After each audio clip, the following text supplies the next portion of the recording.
So it's been over a year since this photograph was taken, and it's now 2 weeks before my 17th birthday party. Well, I had a party, I was still only 17, but more importantly my days were numbered as a moped lad. So off back to Peter Smith's I went, on the hope of finding a KH200 triple.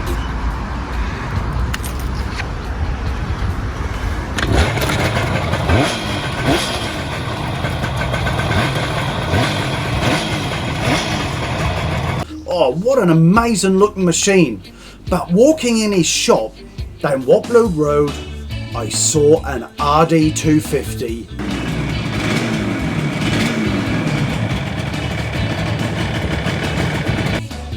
And I fell in love.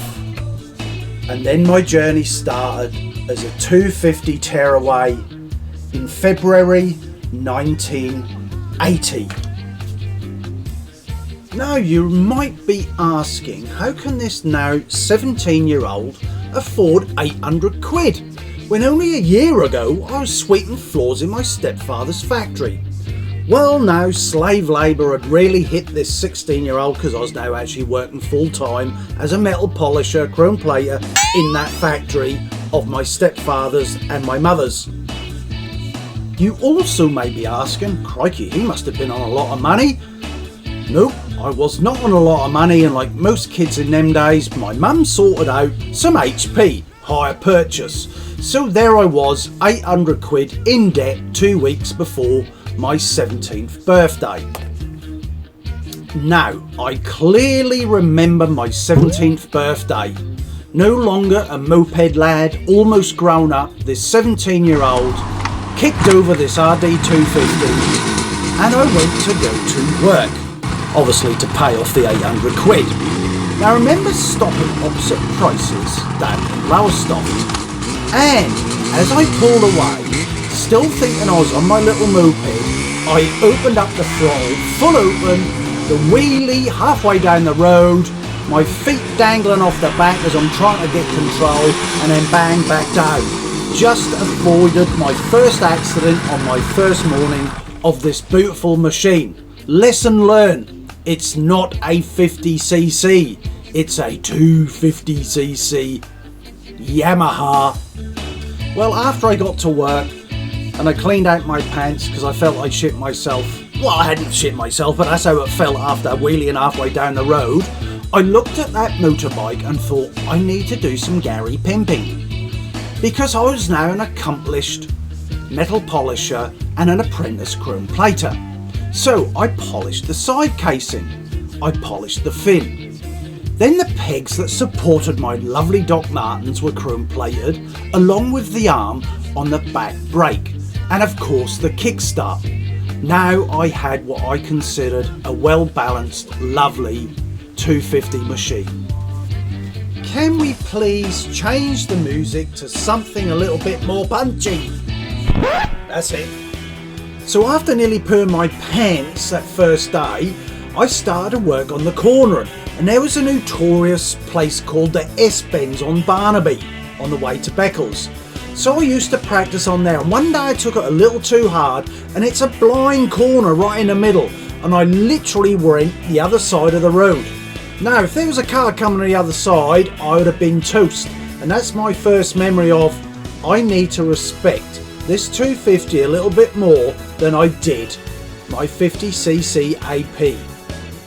Next thing was to see how fast she went. Right, I thought. Off on the A12 I went, a nice long straight, and here I go. Just Doc Martens, Levi jeans and that little leather jacket and a pair of little leather gloves.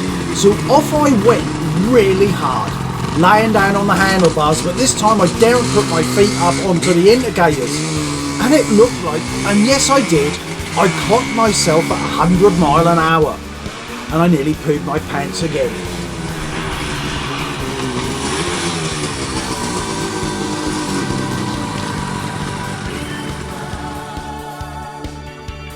Before we go any further, in my mind's eye there was only 3 main contenders back in the day. The KH triple Kawasaki 250, Then of course we had the RD250. There was two types. There was the pear-shaped tank that we called it, and the coffin tank, which is what I had.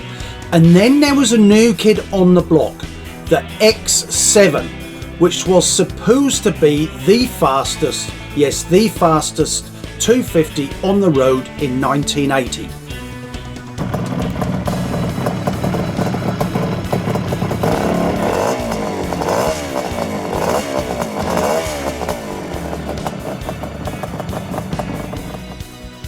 Now you can see that there's no L plates on this motorbike. That's because at the first opportunity I had, I paid £7, yes, only £7, no lessons needed, and I applied for my test. Now on test day that was quite peculiar, because there was this little old man with a clipboard, and he just said to me, go round the block, and he told me where to go, and then I'll assess you. So off I went. Now hold horses, because I was already given the nod that he stands in the sweet shop on the corner of a particular street. You go round and then come back and just do a good turn, because that's all he can assess you on, because there's too many houses on the other three corners. Are you with me? Right, so off I went round the first one, hammered it down the next road past Bally Shoe Factory, and then came back round nice and gentle, 30 mile an hour, and then did it a second time. Then he got his clipboard out and said, that'll do. So then he said, we're now going to do an emergency stop. So he said, go up and down, and then on the way back the second time, I will then put my clipboard out. Well, I went down, I came back up, and the bugger literally jumped in the middle of the road with his clipboard, jumped in the road, and I put on my anchors. I literally put on my front brake and skidded past him on my front brake and just missed him. And I thought, well, that's me over and done with. But no, he then said his 3 questions out of the first, the little book, or Highway Code, the little green one, remember that? And then that was it. He said, you're passed. I'm like, holy moly. I skidded past him, he barely saw what I was doing. £7, that'll do me. Okay, thank you, sir. And as I pulled away, I had to do it. I did a wheelie down Catwick Way just to prove a point. So that was my test done and dusted with. No more L plates. Now, I am the bee's knees because I've got no L plates. I do remember one night, I went and saw my girlfriend. We had a little bit of I had a shag. And then about midnight, I was honing at home all the way through Alton Broad in a 30 mile an hour limit. I went straight through the traffic lights. I still remember 70 mile an hour and the traffic lights were red. But it was late at night. There was no traffic around back in them days, that time of the evening. And I just about got home at Kittlewake Close, and this big Granada, plain clothes, turned right up behind me. And I'm like, holy moly. He said, you were driving rather fast. This took us this long to actually catch you up, which is about 3 miles later. Anyway, he said, 70 mile an hour through red lights in Alton Broad. Ooh, that's not. And he went, and he looked at the house and he went, is your father Michael Edwards? That's my wicked stepfather. And I went, yeah. He went, hang on a minute. So he went back to the car, spoke to his mate in the car. He came back out, he said, this is your lucky day. We're not taking it any further, but don't do it again. I later found out he knew my dad, my stepfather, really well. But I weren't so lucky the next time, because the next time I did it somewhere else, I can't remember it was, but yes, I did get a ban. It was only a 28-day ban. Now, because I had a 28-day ban, my mate John Sharman came round. He did have at some point an XS 250, which he came off and broke his knee, and he's still fucked to this day. We won't mention that because that was a 4-stroke, all right? But he came round one day and he said, let's take your 2-stroke out. And I went, can't, I got a ban. He went, I'll drive. So there we did again, going for Alton Broad, and there's some traffic lights near the George Barrow pub. And I'm like, nipping my knees in towards him, going, the barriers are going down, the red lights are on, everything's flashing away. And he's like, he's accelerating, and he's accelerating, and he's accelerating. I just ducked my head down behind his, and I just felt the barrier skim the top of my helmet. And I'm like, You kidding me? We got to the other side, he pulled over, and he had a good laugh. I was white as a sheet. I took my helmet off and went, look, there's white on the from the barrier on my helmet. He went, well, that was good fun, wasn't it? I went, whew. Anyway, we took it home, and that was most probably the last time I rode that motorbike, or he did, because it then went up for sale. Why did it go up for sale? Because I saw a Lambretta for £25 in a back garden that John Sharman had recommended to me because he just bought one.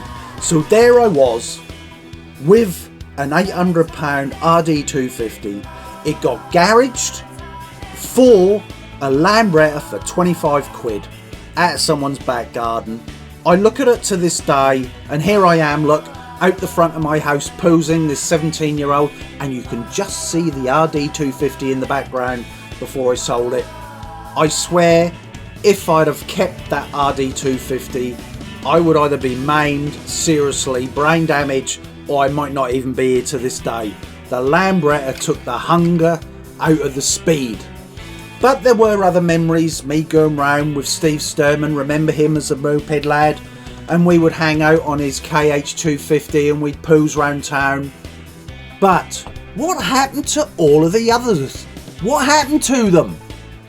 What happened to the moped lads? Mark Rogers, Neil Barrett and Danny disappeared, but I did bump into Neil Barrett later on, and I bought a Mark III Cortina off him in 1983. Rob, again, he would pop up from time to time in my local for a game of cards with us and ended up being the barman. Steve Sturman disowned me like so many other young motorbike lads because I bought a scooter. Johnny, he ended up buying cars, and he ended up with the most coolest of cars in Lowestoft, which was the Scimitar. I also dated his sister for a while. And then, of course, Chris Chilvers, who I didn't mention in this clip because he bought a dirty, filthy 4-stroke XT Yamaha 250. So he's not getting a mention. And then there's Andrew Snell, a guy I'd known since a child. Well, he still is a child. And he bought a Lambretta as well, but that was short-lived. And then he went on to bought a Mazda with a complete metal flake paint job, which was pretty cool. So that's the moped lads. That's us 250 boys. We are without doubt the last of a generation as we were as a moped lads, because now you cannot go from a 50cc straight up to a 250. It's a 125. The tests are absolutely ridiculous. It's a big money spinner. But for me, that was the end of my love affair for a motorbike. Or was it? Because this picture shows me in 1986 starting another journey with another 2-stroke. This time we go off-road. But as I say, that also is another story.